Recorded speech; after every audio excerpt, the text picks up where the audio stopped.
완벽한 천재의 표본. 20세기 서양 철학계가 배출한 최고의 슈퍼스타 비트겐슈타인을 만납니다. 포탄이 날아오고 총격전이 벌어지는 생가사의 갈림길. 한 군인이 진지하게 앉아 철학적 사고를 합니다. 그는 전장터에서 인간의 사고와 세계, 언어의 의미를 명확하게 정하려고 했는데요.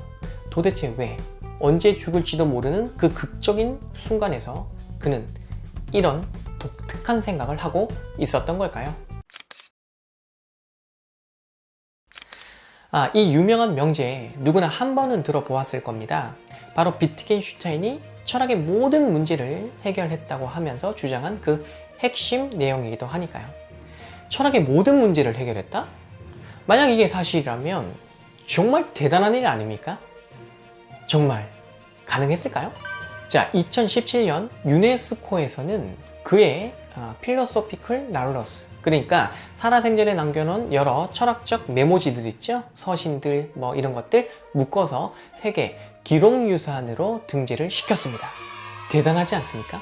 우리나라의 경우도 이순신의 난중일기라든지 훈민정음, 그러니까 한글이죠. 이런 것들을 엄격한 심사를 통해서 역사적 가치가 있다고 판정을 받고 겨우 몇 권을 등재를 시켰는데, 한 명의 철학자가 이런저런 철학적 사고를 끄집어 놓은 메모지가 온 인류가 공통으로 보호해야 할 보편적 가치를 지니는 지적 유산이라며 세계 기록유산으로 등재를 시켰다? 와, 아니 저도요, 제 방에 여러 가지 철학적 사고를 남겨놓은 자필 메모지들이 좀 있는데 이번 기회에 좀 묶어다가 어떻게 유네스코에 신청을 좀 해보면 어떨까요? 네, 죄송합니다. 자, 공학을 전공하던 한 무명의 학생이 자신에게 철학적 재능이 있는지 확인하고자 세계의 석학들에게 서신을 보내고 세계 철학의 거장 버트란드 러셀을 만난 후 정작 이 무명의 학생에게 감탄을 받은 러셀이 그 친구는 곧 나를 뛰어넘을 거야, 천재 전형이거든 이라고 극찬을 쏟아냈던 인물. 그는 특이하게도 철학의 오랜 문제들이 사실은 문제가 아니라 문제로 느껴진 혼란에 불과하다며 자신이 바로 이 혼란을 해소시켜서 철학의 문제를 끝내겠다 라는 입장을 가지고 있었습니다. 이쯤 되면 도대체 그는 누구며 어떤 철학을 펼쳤나 궁금해질 수밖에 없는 거잖아요. 1889년 오스트리아 빈에서 출생한 그는 오늘날로 치면 금수저? 그의 아버지 카를 비트겐슈타인이 중금속 산업으로 막대한 부를 축적한 인물입니다. 유복한 환경에서 성장한 비트겐슈타인은 14살 때까지 가정교사를 초빙해서 집에서 공부를 했었고요. 또 항공공학을 전공하기도 했었는데요. 그 과정에서 러셀의 그 유명한 책 수학의 원리라는 철학서를 읽게 됩니다. 저도 물론 읽었습니다.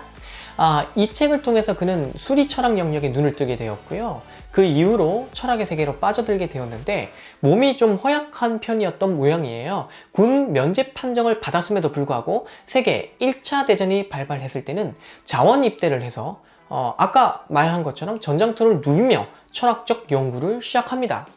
이탈리아에 포로로 잡힌 적도 있었고요. 어쨌든 이런 엄청난 사태 속에서 이 인물은 여러 가지 철학적 내용들을 정리해가지고 나중에 책으로 출간하게 되죠. 그게 바로 그 유명한 책 논리, 철학, 논고입니다. 이 책은요, 현대 철학의 고전 반열에 올라있는 책인데 영미 분석 철학에서는 일상 언어 분석과 논리 실증주의라는 두 흐름이 있는데, 논리 실증주의라고 하는 이 분야에서 지대한 영향력을 행사한 책으로도 정평이 나 있죠. 정말 대단합니다. 그런데 이 책 내용 나중에 비트겐슈타인은 어떻게 할까요? 훗날에 스스로 부정을 또 해요. 이거 아니야 이러면서, 그러면서 후기 철학으로 넘어가게 되거든요. 상당히 재미있죠. 근데 어쨌든 비트겐슈타인은 이처럼 철학의 모든 문제를 자신이 해결할 수 있다는 자부심이 있었기 때문인지 아버지로부터 물려받은 막대한 재산이 있죠. 이건 뭐 하면서 어떤 문학상 기금으로 쓰라고 회사해버리고 자신은 아주 가난한 삶을 살게 되죠. 또 철학의 모든 문제를 내가 끝장을 냈으니 이제 철학 필요 없지 하고 철학계를 떠나서 시골에 초등학교 선생님으로 내려가가지고 그런 삶을 또 살기도 했었습니다. 이쯤 되면 정말 그의 인물 참 특이하죠. 당연히 후기 철학이라고 말씀을 드릴 수밖에 없어요. 저 역시 졸업 논문으로 그의 후기 철학인 비트겐슈타인의 반본질주의에 관한 고찰이라는 논문을 쓴 적이 있는데 이런 내용들까지 오늘 다 한 번에 전기철학에서 설명을 해드리면 내용이 너무 길어지기 때문에 문제가 좀 됩니다. 따라서 지금은 전기철학 설명 내용에만 집중을 좀 할게요. 자, 소크라테스, 플라톤, 아리스토텔레스 한 번은 들어보았을 유명한 철학자들이죠. 이들은 진리를 추구한 철학자로 알려져 있습니다. 그런데 비트겐슈타인은 철학이 언어의 의미를 명료히 해서 언어로부터 발생하는 혼란을 해소하는 역할만 해야지 진리를 추구할 수 있는 역할은 할 수 없다고 보았답니다. 이게 무슨 얘기일까요? 자, 진리란 이 세계에 있는 참, 즉 사실에 대한 것이죠. 테이블 위에 사과가 있다 라는 명제는 진리 명제일까요? 거짓 명제일까요? 확인하면 됩니다. 테이블 위에 사과가 있으면 진리 명제, 없으면 거짓 명제. 간단하죠? 이렇게 의미가 밝혀지는 것입니다. 이렇게 진리는 세계의 사실을 보여주고 정보를 제공하죠. 따라서 이 영역은 경험에 기초해야 하고 확인, 검증을 해야 하는 것으로 자연과학의 영역이라고 비트겐슈타인은 말을 하고 있는 거랍니다. 여러 이유가 있습니다. 이렇게 한번 보시죠. 영희는 아름답다. 그리고 나의 마음은 여기 있다. 또 철수가 여기 있다. 이렇게 세 개의 명제가 지금 등장을 했는데 우리는 이 세 명제 중에서 1번과 2번이 매우 추상적이라는 것을 압니다. 3번 명제는 간단 명료하죠. 여기에 철수가 있으면 진리 명제, 없으면 거짓 명제 이렇게 의미가 분명히 드러나니까요. 그렇다면 1번과 2번은 확인 또는 검증이 가능한가요? 그런 영역인가요? 영희가 아름답다? 그렇게 생각하는 사람도 있겠지만 전혀 그렇게 생각하지 않는 사람도 있을 수 있잖아요. 그렇죠? 이런 문제를 테이블 위에 사과가 있는지 없는지를 확인하는 그런 방식으로 확인할 수 있을까요? 검증할 수 있나요? 네, 가능하지 않죠. 비트겐슈타인은 이처럼 겉으로 볼 때는 엇비슷해 보여도 분석해보면 완전히 그 성격이 다른 언어의 문제에 집중을 합니다. 얼핏 보기에는 1번, 2번, 3번 명제들이 다 비슷해 보여도요. 사실은 그렇지가 않답니다. 2번 명제, 나의 마음이 여기 있다와 3번 명제, 철수가 여기 있다. 어떤가요? 둘 다 같은 논리적 형식이고 그 의미하는 바도 같을까요? 자, 이제 좀 치워놓고 이렇게 한번 보시죠. 여기에 존재라는 말이 있다고 한번 생각을 해볼까요? 존재. 자, 여러분들 존재라는 말 아시죠? 여기 책상 위에 사과가 존재해. 이때 존재는 어떤 의미일까요? 사과가 있다는 뜻이죠? 이때 존재라는 말은 명사로 쓰였나요? 있다는 사태를 알려주는 어떤 서술적 용법으로 쓰였나요? 사과라는 명사가 있다, 즉 존재한다라는 의미의 서술적 용법으로 쓰인 것이죠. 그렇다면 이 명제는 어떻습니까? 존재란 무엇인가? 자, 이때 이 존재는 명사로 쓰였나요? 서술적 용법으로 쓰였나요? 자, 존재라는 말이 있는 자리에 다른 명사를 집어넣어 보겠습니다. 자, 시계란 무엇인가? 또는 사과란 무엇인가? 라면이란 무엇인가? 어떻습니까? 자, 명사에 해당되는 시계, 라면 이런 것들 그 자리에 존재를 집어넣어도 이상하지 않죠. 이때 존재는 명사인가요? 근데 존재, 사과라는 구체적 대상처럼 이렇게 특정해서 구체화시킬 수 있는 건가요? 존재라는 말이? 자, 이제 감이 좀 오시나요? 존재라는 말이 명사냐 또는 있다라는 사실을 설명하는 서술적 표현이냐 하는 이 문제에서 큰 혼란이 오잖아요.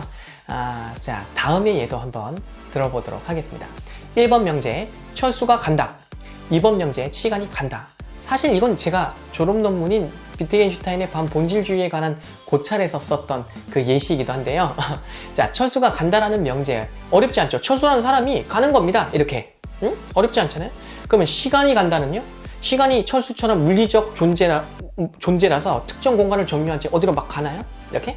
물질인가요? 가능한가요? 자, 철수가 남자인 것처럼 시간도 남자입니까? 아니면 영희처럼 여자? 자, 시간이라는 말을 철수나 영희처럼 명사화해서 설명할 수 있는 건가요? 이게 가능한가요? 자, 이렇게 되면 시간이 간다와 철수가 간다. 엇비슷한 표현 같지만 어떻습니까? 완전히 다르다는 거 아시겠죠? 바로 이것이 언어가 불러오는 오해. 비트겐슈타인은 자신의 철학에서 이런 언어의 오해를 해결해야 된다고 보았어요. 기존의 철학자들은 존재, 시간, 삶 이런 용어들, 예술적 표현들, 형이상학적 표현들, 유리적 표현들을 아무런 언어적 분석 없이 마구잡이로 갖다 썼다는 거죠. 그래서 철학적 문제가 생겼고 이건 사실 문제가 아니다. 언어를 정리하면 문제가 아니기 때문에 문제로 느껴진 착각을 깰 수 있다. 바로 이렇게 주장했던 게 비트겐슈타인의 전기철학의 기본 입장이랍니다. 자, 사실 이러한 그의 작업을 이해하려면 기호논리학을 포함하는 여러 복잡한 내용들을 검토를 해야 하는데요. 그러나 여기서는 그런 내용들을 세밀하게 하나하나 다 다뤄드리는 건 좀 무리가 있고 간단하게 요약해서 그의 전기철학의 핵심인 언어 그림 이론이라고 하는 부분을 곧바로 만나도록 하겠습니다. 비트겐슈타인의 스승 버트란드 러셀의 논리적 원자론에 기초하고 있는 이 언어 그림 이론, 과연 무엇일까요? 논리철학 논고에는 이런 명제가 나옵니다. 사실의 논리적 그림이 생각이다. 자, 여기서 우리는 폴 세잔의 작품을 한번 만나보는 게 이해에 좀 도움이 될 것 같아요. 세계에서 가장 비싼 사과라고 불리는 이 작품 제목이 바로 사과인데요. 근대회화의 아버지라 불리는 세잔의 대표작 중 하나로 소도비 경매에서 약 450억 원에 팔렸기 때문에 세계에서 가장 비싼 사과라고 불린답니다. 그림에서 보이는 게 사과밖에 없죠? 네, 이 그림은 우리에게 무엇을 보여주고 있나요? 테이블 위에 사과가 있다라는 사실입니다. 이 그림을 명제로 표현할 수도 있어요. 테이블 위에 접시가 있고 여러 개의 사과가 있다. 바로 이 명제가 저 그림 속 사실을 보여주는 거죠. 여기까지 이해하셨죠? 어렵지 않죠? 이처럼 언어는 세계에 존재하는 사실을 그림처럼 보여주는 역할을 한다. 이게 비트겐슈타인이 생각하고 있는 언어 그림 이론의 기본 전제입니다. 생각보다 그렇게 어렵지는 않잖아요. 네. 그런데 언어와 그림의 관계, 이게 서로 관련을 맺으려면 원자 사실과 요소 명제의 경우에만 해당이 된다. 이게 이제 좀 문제가 되는데 이제부터 조금만 더 자세히 설명을 해드리도록 하겠습니다. 중요한 내용이니까요. 자, 세계는 복잡한 사실들로 이루어져 있어요. 따라서 그 사실들을 더 단순하게 나누고 나눈 사실들을 또 더 단순하게 이렇게 나누고 할 수 있죠. 나누다 보면 결국 나눠지지 않는 최종 단계까지 갑니다.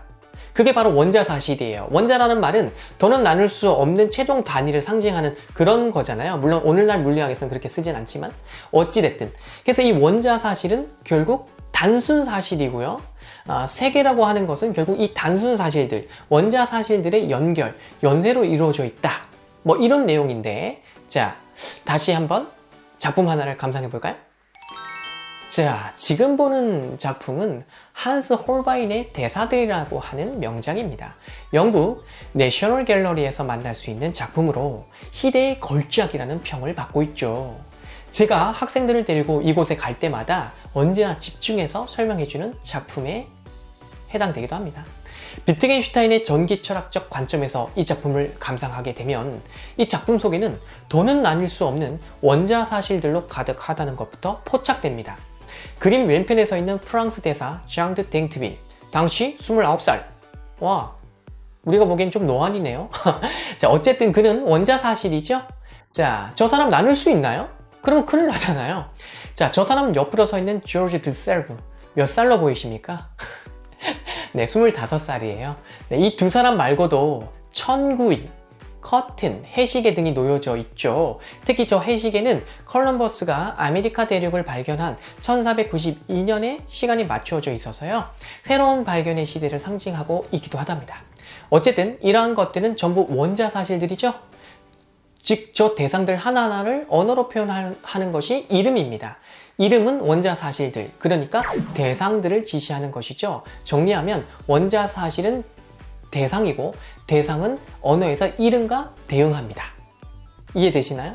자, 이제 요소 명제에 대해서 알아보도록 하겠습니다. 요소 명제는 이런 거예요. 천구이가 동그랗다. 아까 봤던 것처럼. 또는 해시계는 다각형이다. 좀 이렇게 각졌죠. 세계 속에서 이러한 것들을 사태라고 부르고요. 사태는 좀 더 그러니까 단순하지 않고 복합적이죠. 비트겐슈타인의 논리 철학 논구에는 이런 말이 나옵니다. 요소 명제는 이름들로 이루어져 있다. 요소 명제는 이름들의 연관 연세이다. 이제 요소 명제가 무엇인지 조금 아시겠죠? 하지만 작품 속에는 요소 명제가 하나만 있는 게 아니잖아요. 청구의 옆에 해시계가 있죠. 이렇게 되면 이것은 원자 사실들을 나열한 거잖아요. 단순 사실들의 복합이므로 복합 명제가 됩니다. 그리고 이를 세계에서는 사실이라고 부르죠. 즉 복합 명제는 사실에 대응하는 거죠. 그리고 이 복합 명제들로 저 작품의 전체 내용들을 설명하는 것이 언어라고 하는 것이고, 언어는 곧 세계와 대응합니다. 자, 이제 표로 정리를 좀 해볼까요? 자, 표를 보니까 한 번에 이해가 되죠. 이렇게 해서 세계와 언어가 구조적으로 관련을 맺는다라는 그런 내용입니다. 진리 함수 이론이라고 해서 이렇게 그림 역할을 하는 언어, 즉 하나의 명제는 그것이 진리 명제인가 또는 거짓 명제인가로 확연하게 그 의미가 드러나는 거, 뭐 이런 거를 이제 얘기하는 건데요. 물론 이 과정에는 생각보다 복잡한 진리 함수 이론이 펼쳐져야 되지만 우리 방송은 딱 여기까지.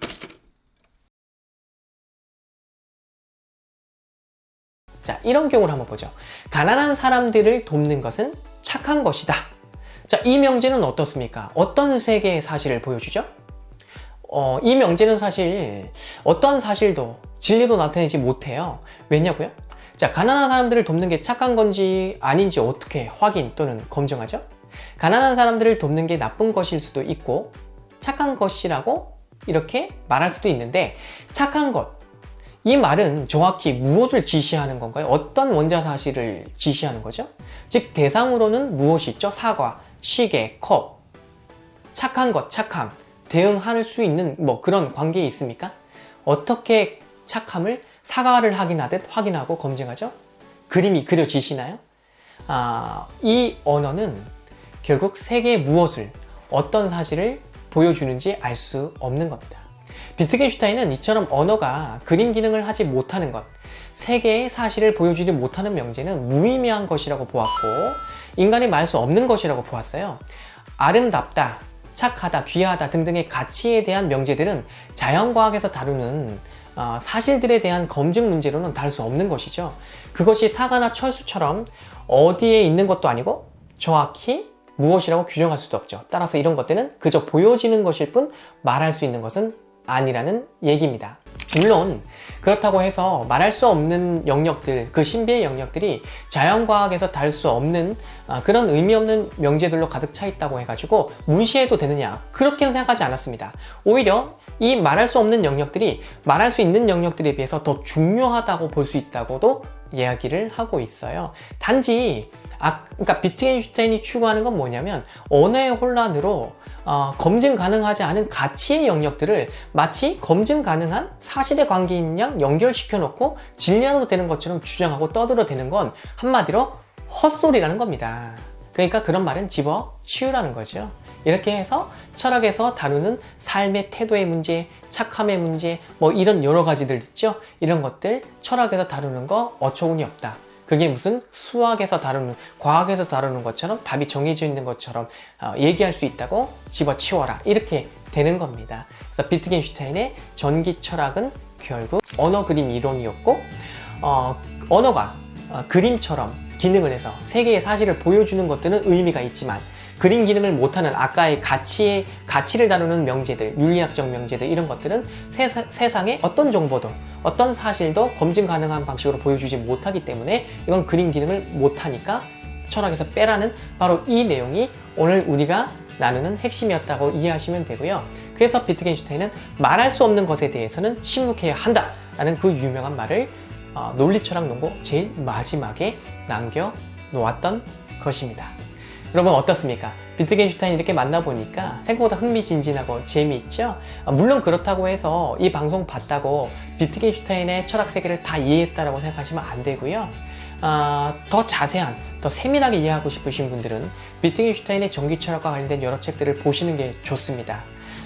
그리고 저는 오늘 이 내용을 이제 정리를 하고 다음 시간에 또 기회가 돼서 다른 철학자들을 좀 다루다가 비트겐슈타인의 후기 철학 영역들을 재밌게 한번 만들어서 또 나타나도록 할 테니까요. 기대 많이 해주시고, 오늘 이 방송이 여러분들 비트겐슈타인 전기철학 이해에 도움이 되셨다면 좋아요와 구독 꼭 눌러주시는 것 잊지 마세요. 저는 여러분들의 응원으로 더 힘을 내서 좋은 방송 준비해 오도록 하겠습니다. 감사합니다.